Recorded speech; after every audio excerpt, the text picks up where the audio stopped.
আসসালামু আলাইকুম রহমতুল্লাহি ওবরকাতু। আশা করি সকলে ভালো আছেন। আমি এসকে ফাত, আলহামদুলিল্লাহ আমি অনেক ভালো আছি। তো আজকে আমার কোম্পানির কাজ শেষ করে তাবুকের থেকে মদিনাতে রওনা দিলাম।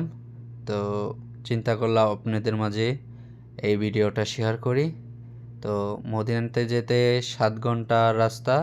তো ওইখান দিয়ে যাচ্ছি, একটা আলুলা শহর পড়ে, ওই শহর দিয়ে যাচ্ছিলাম।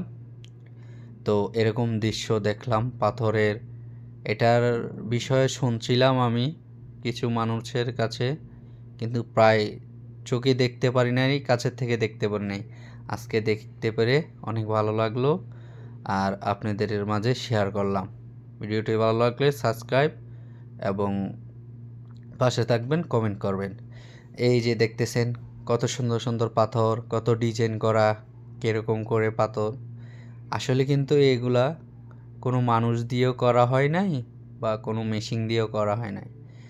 মূলত এখানে বন্যা হয়েছিল ওই অনেক আগের কালীনে।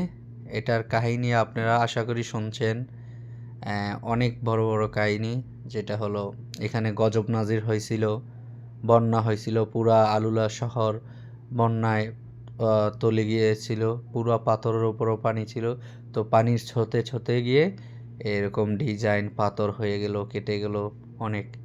প্রায় আমার ভিডিওতে আমার সামনে যা আসছিল তাই আপনাদেরকে দেখাইছি। আরও অনেক অনেক ডিজাইন ছিল, অনেক অনেক রকমের, ওইগুলা উঠাতে পারি নাই। তো এইগুলোই দেখালাম। তো মূলত এখানে গজব নাজির করছিল আল্লাহ পাক রব্বুল আলামিন।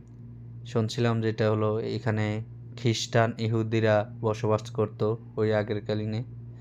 তো আমার রসুল সাল্লাল্লাহু আলাইহি সাল্লাম তাবুকের থেকে না কোন জায়গা থেকে যুদ্ধ করে যাচ্ছিল, ওই টাইমে এখানে দেখে সাহাবায়ে কেরামরে মানা করছিল এখানে আসার জন্য, দেখার জন্য।